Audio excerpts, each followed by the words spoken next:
আসসালামু আলাইকুম। আলহামদুলিল্লাহ, সুপ্রিয় শিক্ষার্থীবৃন্দ, তোমাদেরকে সুস্বাগত। আজ তোমাদের নবম দশম শ্রেণীর অনলাইন ক্লাসে রসায়ন বিজ্ঞানের ৭ম অধ্যায়ে অত্যন্ত গুরুত্বপূর্ণ একটি টপিকস নিয়ে আলোচনা করতে যাচ্ছি ইনশাল্লাহ। আজকে তোমাদের যে টপিকসটা নিয়ে আলোচনা করব সেই টপিকসটা হলো লা শাতিলীয় নীতি। তো প্রিয় শিক্ষার্থীবৃন্দ, লা শাতিলীয় নীতি বুঝতে হলে তোমাদের যে জিনিসগুলো জানতে হবে সেটা হলো যে কোনো উভমুখী বিক্রিয়া সাম্যাবস্থা থাকাকালীন, উভমুখী বিক্রিয়ার সাম্যাবস্থা থাকাকালীন যদি ওই অবস্থায় একটি বাহ্যিক নিয়ামক যেমন তাপমাত্রা, চাপ ও ঘনমাত্রা প্রভৃতির কোনো একটি পরিবর্তন করা হলে সাম্যের অবস্থান ডানে বা বামে এমনভাবে পরিবর্তিত হয় যেন নিয়ামক পরিবর্তনের ফলাফল প্রশমিত হয়।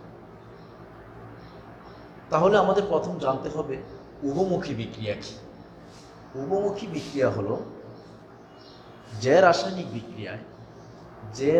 বিক্রিয়ায় বিক্রিয়ক পদার্থ বিক্রিয়া করে উৎপাদে পরিণত হয় এবং উৎপাদ বিক্রিয়া করে বিক্রিয়কে পরিণত হয়, সেই বিক্রিয়াকে উভমুখী বিক্রিয়া বলা হয়।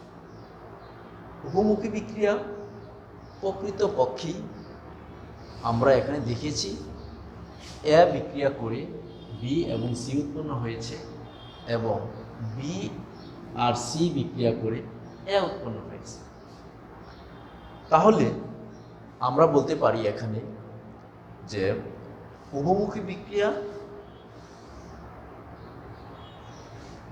সম্মুখ দিকে যদি বিক্রিয়ক থেকে উৎপাদ উৎপন্ন হয় তাহলে সেটা হলো সম্মুখমুখী বিক্রিয়া, এবং উৎপাদ যদি তোমার বিক্রিয়া করে বিক্রিয়ক উৎপন্ন হয় তাহলে সেটা হলো কি বিপরীতমুখী বিক্রিয়া। যদি সম্মুখমুখী বিক্রিয়ার হার এবং বিপরীতমুখী বিক্রিয়ার হার সমান হয় তাহলে সেই বিক্রিয়াকে বলা হয় রাসায়নিক সাম্যাবস্থা। তাহলে রাসায়নিক সাম্যাবস্থা জিনিসটা আমরা কি সেটা আমরা একটা জিনিসের মধ্যে বুঝতে পারবো, সেটা একটা গ্রাফের মধ্যে বুঝতে পারবো যে আমরা যদি রাসায়নিক সাম্যাবস্থাকে আমরা দেখাতে চাই তাহলে এদিক দিয়ে সময় এক্স অক্ষ বরাবর যদি সময় আমরা নেই, ওয়াই অক্ষ বরাবর যদি আমরা বিক্রিয়ার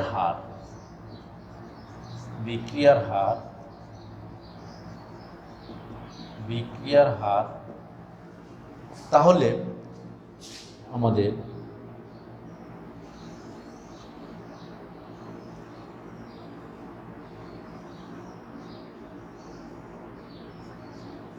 সম্মুখমুখী হবে। তাহলে এই জায়গা হলো রাসায়নিক সাম্যাবস্থা।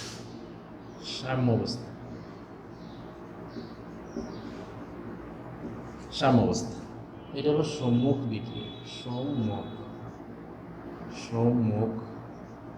বিক্রিয়ার হার, এটা হলো বিপরীত বিক্রিয়ার হার। বিপরীত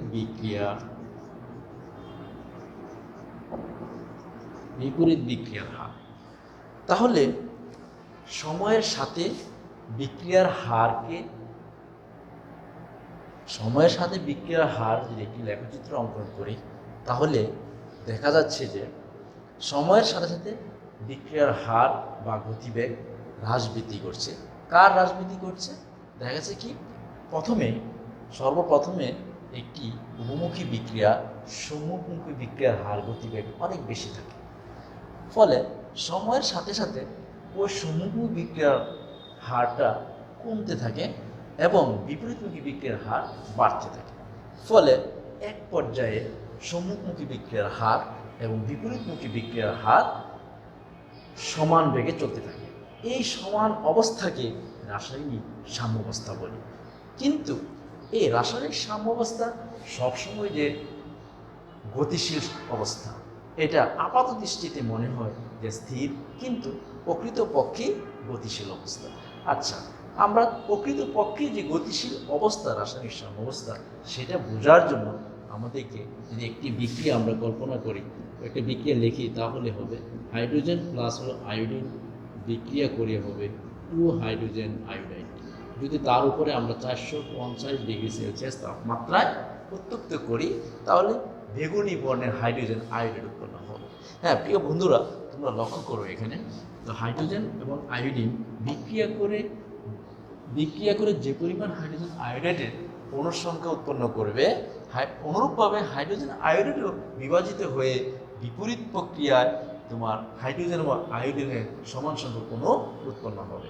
ফলশ্রুতিতে দেখা যাবে এখানে কি বিক্রিয়া, উভয় দিকে বিক্রিয়া কি সমানভাবে অর্জিত হয়েছে। তাহলে আমরা একটি আবদ্ধ পাত্রে এই বিক্রিয়াটি সংঘটিত করলে দেখতে পাচ্ছি যে আপাত দৃষ্টিতে মনে হবে যে বিক্রিয়াটি স্থির, কিন্তু বিক্রিয়াটি গতিশীল। আমরা জানি প্রিয় শিক্ষার্থী বিন্দু, অনেক সময় গ্রামে রশি টানাটানি হয়। রশি টানাটানির সময় ওইখানে দেখা যাচ্ছে যে রশি টানাটানির সময় 5 জন করে যদি প্রান্তে টানাটানি শুরু করে দেয়, যদি আমরা একটা সাম্যাবস্থা মাঝামাঝি যদি একটা রশি দ্বারা দাগ দিয়ে দেই, তাহলে সেই দাগ দিয়ে যখন আমরা প্রথমে ছেড়ে দেই, তখন মনে হয় যে কোনো উভয় পক্ষেই যে টানাটানি করে যে কোনো রশি কোনো দিকে যাচ্ছে না, তার মানে স্থির মনে হচ্ছে আমাদের কাছে। কিন্তু উভয় প্রার্থীরাই কিন্তু জয়ের জন্য আপ্রাণ চেষ্টা করছে, কিন্তু রশি প্রথম দিকেই সরে যাচ্ছে না, যে কোনো একদিকে, হয় বামে বা ডানে সরে যাচ্ছে না, স্থির মনে হচ্ছে। এই স্থির থাকাটা আসলে কি স্থির? নিশ্চয়ই নয়। সেই স্থির থাকাটা কি? গতিশীল। তাহলে আমরা বলবো রাসায়নিক সাম্যাবস্থা একটা কি? গতিশীল সাম্যাবস্থা, অর্থাৎ গতিশীল অবস্থা। এই গতিশীল অবস্থা আমরা ব্যাখ্যা করার জন্য যে রাসায়নিক সাম্যাবস্থার তাহলে বিক্রিয়ার হার কি হবে? প্রতি একক সময়ে যে পরিমাণ বিক্রিয়ক উৎপাদে পরিণত হবে। বিক্রিয়ার হার কাকে বলবো? যে পরিমাণ একক সময়ে যে পরিমাণ বিক্রিয়ক উৎপাদে পরিণত হয় তাকে বলা হয় কি? বিক্রিয়া হার বা গতিবেগ। অনুরূপ আমরা বলতে পারি যে একক সময়ে যে পরিমাণ উৎপাদ বিক্রিয়কে পরিণত হয়, তাহলে তাকেও বিক্রিয়ার হার বা গতিবেগ আমরা বলতে পারি।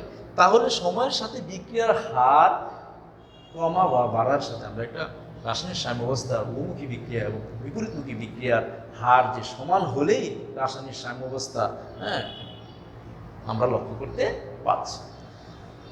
তাহলে রাসায়নিক সাম্যাবস্থার একটি গতিশীল অবস্থা আমরা বুঝে ফেললাম।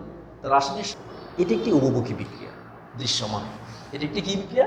উভমুখী বিক্রিয়া। এই বিক্রিয়া কোনো প্রবাহকের উপর নির্ভর করে না। এই বিক্রিয়া লাসাতির নীতির উপর বিভিন্ন নিয়ামকের দ্বারা প্রভাবিত হয়।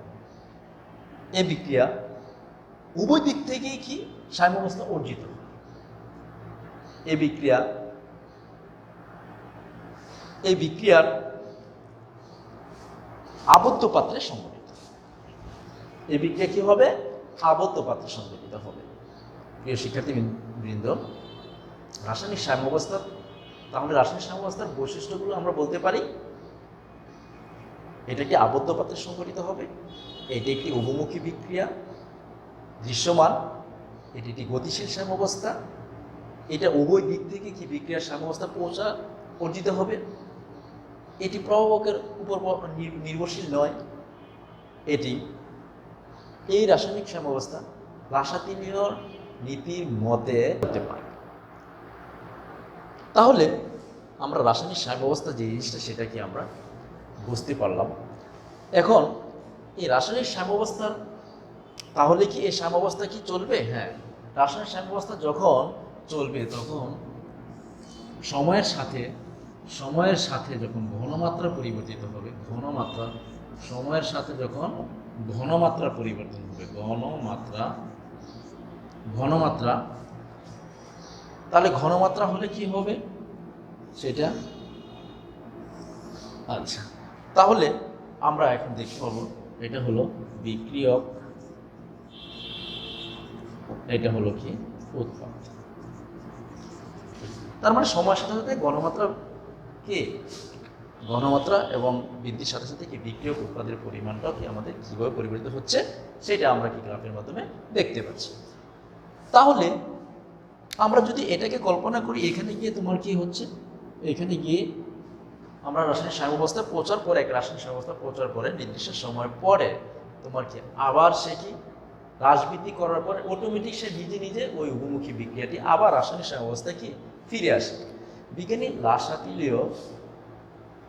লাশ হাতিলিও এই রাসায়নিক সাম্যাবস্থার উপর যে বাহ্যিক কোনো নিয়ামক এই সাম্যাবস্থা থাকাকালে রাসায়নিক বিক্রিয়াটা সাম্যাবস্থা আছে, সে সমান আছে। এই অবস্থায় বাহ্যিক কোনো নিয়ামক চাপ, তাপ, ঘনমাত্রা পরিবর্তন করা হয়, ঘনমাত্রার পরিবর্তন করা হয়, তাহলে সাম্যের অবস্থানটা পরিবর্তিত হয়ে, সাম্যের অবস্থান কোথায় পরিবর্তিত হবে?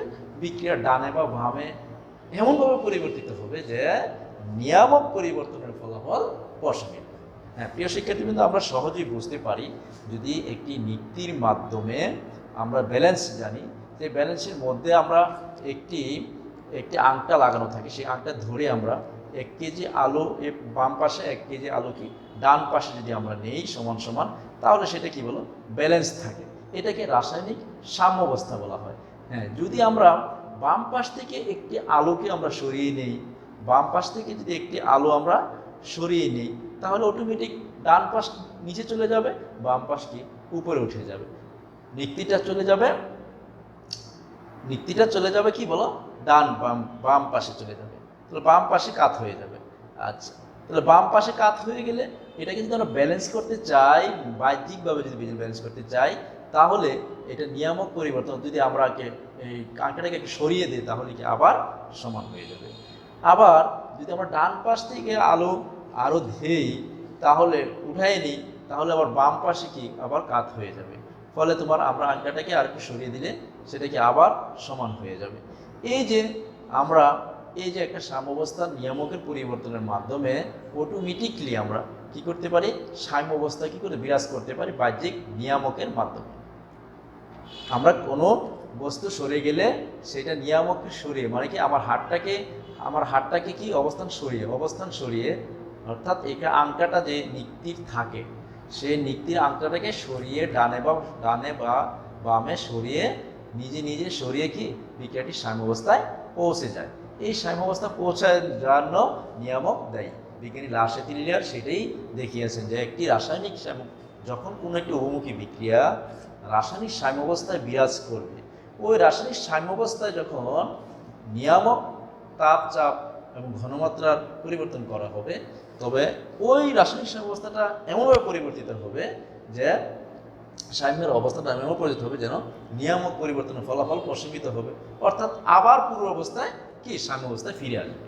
তো দেখা যাক বন্ধুরা, আমরা সেই জায়গায় আমরা একটি বিক্রিয়া নিয়ে আমরা আলোচনা করতে পারি।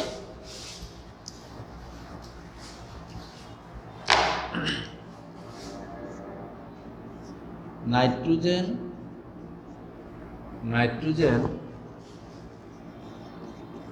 প্লাস হলো 3 হাইড্রোজেন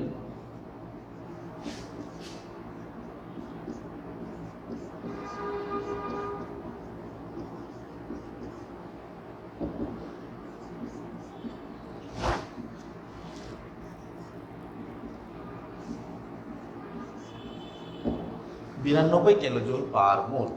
আচ্ছা, তাহলে নাইট্রোজেন আর হাইড্রোজেন অর্থাৎ অ্যামোনিয়া উৎপন্ন হয়েছে।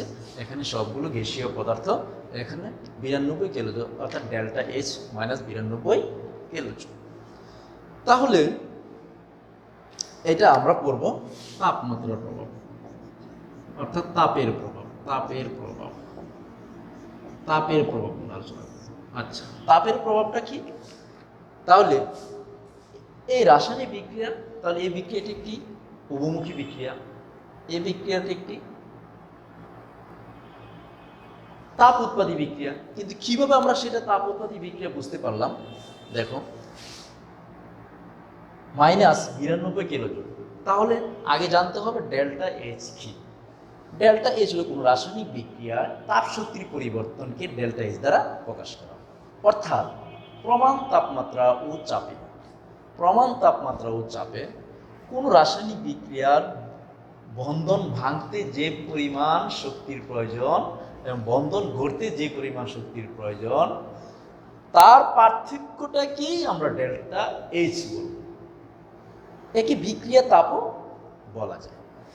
তাহলে ডেল্টা এইচ এর মানের উপরে তোমার বিক্রিয়াটি কি তাপ উৎপাদী হবে না তাপহারী হবে তা নির্ভর করবে। তাহলে ডেল্টা এইচ এর মান যদি ঋণাত্মক হয় তাহলে সেই বিক্রিয়াটা হলো তাপ উৎপাদী বিক্রিয়া, যদি ডেল্টা এইচ এর মান ধনাত্মক হয় তাহলে সেই বিক্রিয়াটা হলো তাপহারী বিক্রিয়া। তাহলে তাপহারী বিক্রিয়া, তাপ উৎপাদী বিক্রিয়া। তো তাপ উৎপাদী বিক্রিয়া কি? তাপ উৎপাদী বিক্রিয়া হলো যে বিক্রিয়ায় তাপ উৎপন্ন হয়, তাপ উৎপন্ন হয় সেই বিক্রিয়াকে তাপ উৎপাদী বিক্রিয়া বলা হয়। তাহলে এই বিক্রিয়া যেহেতু তাপ উৎপাদী বিক্রিয়াকে মাইনাস দ্বারা প্রকাশ করা হয়, সুতরাং এই বিক্রিয়াটি একটি তাপ উৎপাদী বিক্রিয়া। এই বিক্রিয়া তাপ উৎপন্ন হবে নিচ থেকে, তাপ কি হবে? এই বিক্রিয়া তাপ উৎপন্ন হবে। তাহলে আমরা বুঝতে পারলাম এই বিক্রিয়াটি একটি উভমুখী বিক্রিয়া এবং তাপ উৎপাদী বিক্রিয়া। এই তাপ উৎপাদী এই রাসায়নিক বিক্রিয়ার সাম্যাবস্থায় যদি তাপ প্রয়োগ করি, তাপ বৃদ্ধি করি, তাহলে সাম্যের অবস্থানটা কোথায় যাবে? তাহলে সাম্যের অবস্থান ডান হতে বাম দিকে অগ্রসর হয়ে উৎপাদের বিক্রিয়কের পরিমাণ বৃদ্ধি পাবে। কারণ তাপ এমনিতেই তার উৎপন্ন হচ্ছে, তার তাপের কোনো প্রয়োজন নেই, কিন্তু তাপ যেহেতু বাহ্যিকভাবে আমরা তাপ প্রয়োগ করছি, সেই কারণে ওই প্রয়োগকৃত তাপ বৃদ্ধির ফলাফল প্রশমিত হয়ে সাম্যের অবস্থান, বিক্রিয়াটি সাম্য অবস্থানে পুনরায় বিরাজ করবে। তাহলে আমরা বলতে পারি এই বিক্রিয়ার সাম্য অবস্থায় তাপ বৃদ্ধি করলে সাম্যের অবস্থান ডান দিক হতে বাম দিকে অগ্রসর হয়ে বিক্রিয়কের পরিমাণ বৃদ্ধি করবে। যদি উল্টাটা হয়, এই বিক্রিয়ার সাম্যাবস্থায় যদি তাপ হ্রাস করি, তাহলে লাসাতি-লিও নীতি অনুসারে সাম্যের অবস্থান বাম হতে ডান দিকে অগ্রসর হয়ে উৎপাদের পরিমাণ বৃদ্ধি করবে, অর্থাৎ অ্যামোনিয়ার পরিমাণ বৃদ্ধি করবে। কারণ এটা পশ্চাৎমুখী বিক্রিয়াটা সম্মুখমুখী বিক্রিয়া করছে, উৎপাদের কাঙ্ক্ষিত আমরা পাই। তাহলে প্রিয় শিক্ষার্থীবৃন্দ, আমরা এটুকু বুঝতে পারলাম তাপ উৎপাদী বিক্রিয়ায় তাপমাত্রা বৃদ্ধি করলে সাম্যের অবস্থান ডান দিকে থেকে বাম দিকে অগ্রসর হয়ে উৎপাদের পরিমাণ হ্রাস করে বিক্রিয়কের পরিমাণ বৃদ্ধি করে, ফলে তাপ বৃদ্ধির ফলাফল প্রশমিত হয়। আবার এই বিক্রিয়ার সাম্যাবস্থায় তাপ হ্রাস করলে সাম্যের অবস্থান বাম দিক হতে ডান দিকে অগ্রসর হয়ে উৎপাদের পরিমাণ বৃদ্ধি করে তাপ হ্রাসের ফলাফল প্রশমিত হয়ে সাম্যাবস্থা বিরাজ করে। আচ্ছা, যদি আমরা আরেকটা বিক্রিয়া তাপহারী বিক্রিয়াকে কল্পনা করি আমরা, তাহলে আমরা বলতে পারি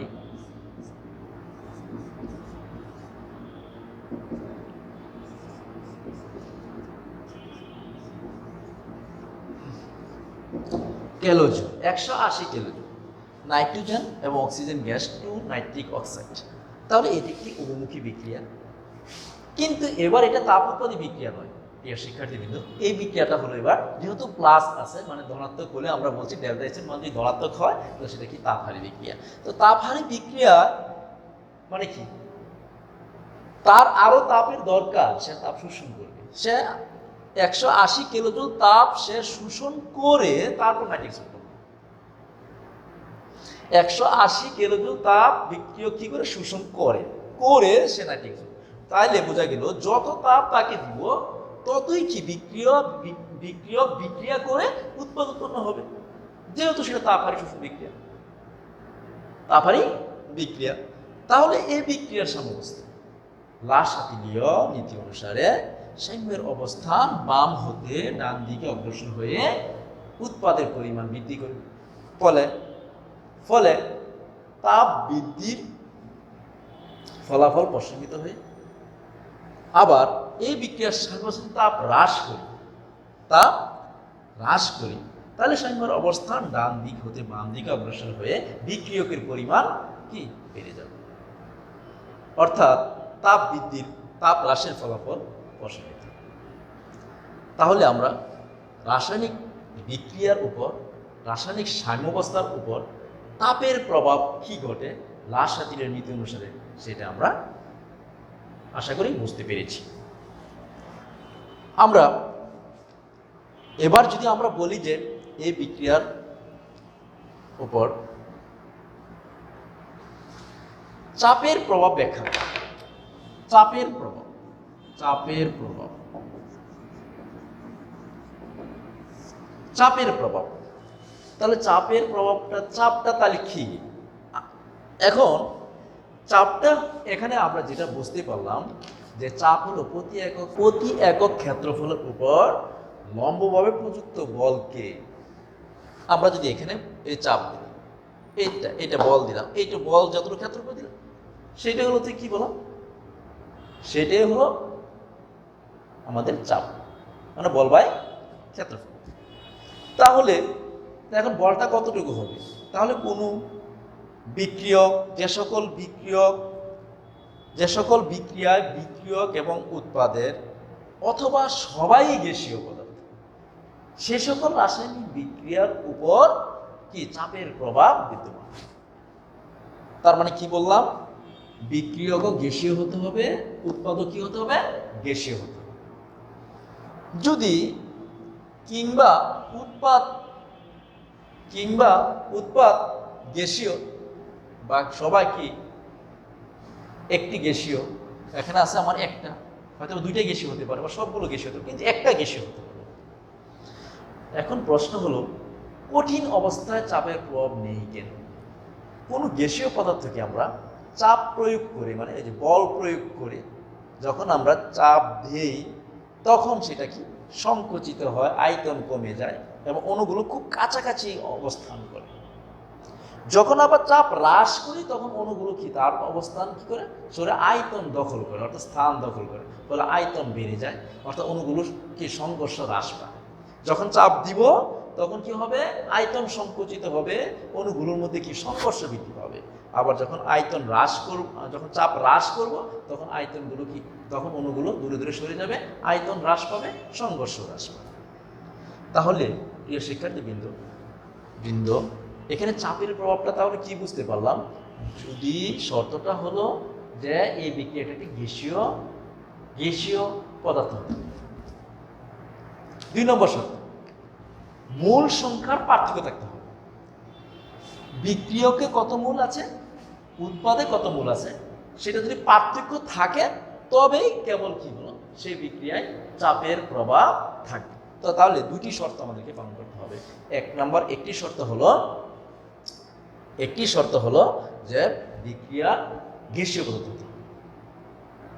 2 নম্বর শর্ত হলো মূল সংখ্যার পার্থক্য থাকতে হবে।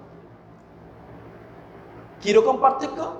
বিক্রিয়কে হয় বেশি, না উৎপাদে বেশি, না উৎপাদে বেশি বিক্রিয়কে কম, অর্থাৎ বিক্রিয়ক অপেক্ষা উৎপাদের কি একটা পার্থক্য থাকতে হবে, মূল সংখ্যার পার্থক্য থাকতে হবে, তবেই সেটা কি চাপের প্রভাব কার্যকর। কঠিন অবস্থায় কেন হয় না? কারণ কঠিন পদার্থ সমূহকে চাপ প্রয়োগ করলে যথেষ্ট পরিমাণে আয়তনকে সংকুচিত করা যায় না, সেই কারণে কঠিন অবস্থায় চাপের প্রভাব নেই। আবার মূল সংখ্যা যদি সমান থাকে তাহলে যেহেতু উভয় পাশে মূল সংখ্যা সমান, সেহেতু এখানে কি যথেষ্ট পরিমাণ চাপ প্রয়োগ করেও আমরা কি করতে পারি না, আয়তনকে সংকুচন করতে পারি না। ফলশ্রুতিতে ওই মূল সংখ্যা সমান থাকা অবস্থায়ও কি হবে না, চাপের প্রভাব থাকবে না। তাহলে এখানে আমরা দেখতে পাচ্ছি 1 + 3, তাহলে কি বলো 4 মোল বিক্রিয়ক, আর এখানে হলো আমাদের 2 মোল বিক্রিয়ক। তাহলে উৎপাদ হলো 2 মোল আর বিক্রিয়ক হলো কি হলো 4 মোল। তাহলে উৎপাদ যেহেতু বিক্রিয়ক 4 মোল, তাহলে এখানে অর্থাৎ এখানে আমরা কি বলতে পারি যে যেহেতু এই পাশে মূল সংখ্যা বেশি, এই পাশে কি বল মূল সংখ্যা কম, তাহলে এখানে উৎপাদ অপেক্ষা বিক্রিয়কের মূল সংখ্যা কত বেশি? তো 2 মোল বেশি, তার মানে কি বলো 4 বিয়োগ 2, তার মানে 2 মোল বেশি।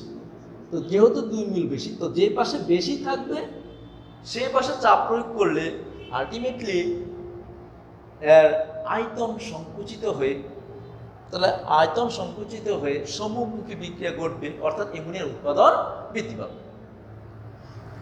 তাহলে এই বিক্রিয়া, রাসায়নিক বিক্রিয়ার সাম্যাবস্থায় চাপ বৃদ্ধি করলে সাম্যের অবস্থান বাম হতে ডান দিকে অগ্রসর হয়ে উৎপাদের পরিমাণ বৃদ্ধি করবে, অর্থাৎ চাপ বৃদ্ধির ফলাফল অসীমিত।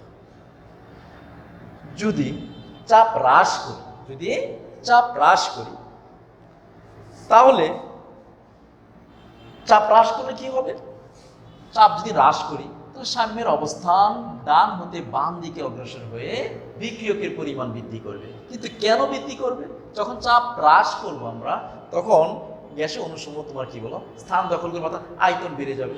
আয়তন যখন বেড়ে যাবে তখন তার সংঘর্ষ কি হ্রাস পাবে, ফলশ্রুতিতে তোমার কি দ্রুত গতিতে তারা কি বলো বিক্রিয়কে পরিণত হয়ে যাবে, হয়ে তারা কি আবার সাম্য অবস্থায় বিরাজ করবে। এইটাকেই আমরা বলতে পারি যে রাসায়নিক বিক্রিয়ার সাম্যাবস্থায় চাপ প্রয়োগ করলে সাম্যের অবস্থান বাম হতে ডান দিকে অগ্রসর হয়ে উৎপাদের পরিমাণ বৃদ্ধি করবে এবং চাপ বৃদ্ধির ফলাফল অসীমিত হবে। আবার চাপ হ্রাস করলে সাম্যের অবস্থান ডান দিক হতে বাম দিকে অগ্রসর হয়ে বিক্রিয়কের পরিমাণ বৃদ্ধি করবে এবং চাপ হ্রাসের ফলাফল অসীমিত হবে। তাহলে প্রিয় শিক্ষার্থীবৃন্দ, আমরা এটুকু বুঝতে পারলাম যে অধিক চাপে কাঙ্ক্ষিত উৎপাদ আমরা পাই। তাহলে আমরা দুইটা জিনিস মনে রাখবো, যে চাপ বৃদ্ধি করলে আয়তন হ্রাস পায়, চাপ হ্রাস করলে আয়তন বেড়ে যায়। এই জিনিসটা আমরা একটু ভালো করে খেয়াল করব। তার মানে সহজ ভাষায়, যে পাশে মূল সংখ্যা বেশি থাকবে, অনুসংখ্যা বেশি থাকবে, সেই পাশে চাপ দেই, তাহলে আলটিমেটলি বিপরীত দিকে কি বেশি উৎপাদ উৎপন্ন হবে।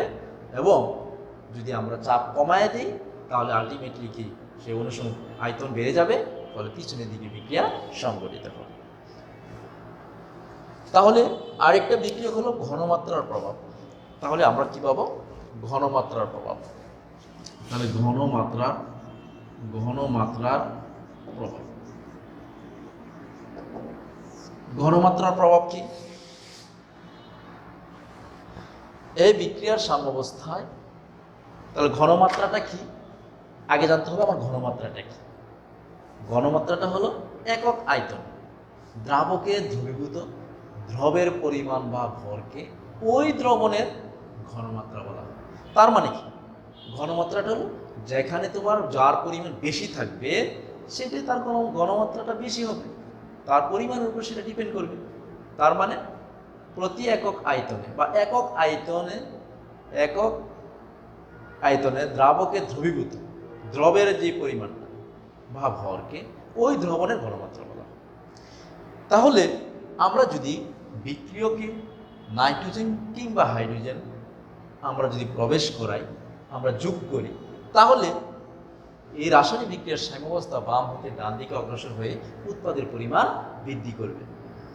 আবার যদি আমরা বিক্রিয়ার অ্যামোনিয়া আমরা উৎপাদ যদি যোগ করি, তাহলে বিক্রিয়ার সাম্যাবস্থা ডান দিক হতে বাম দিকে অগ্রসর হয়ে বিক্রিয়কের পরিমাণ বৃদ্ধি করবে এবং ঘনমাত্রা বৃদ্ধির ফলাফল অসীমিত করবে।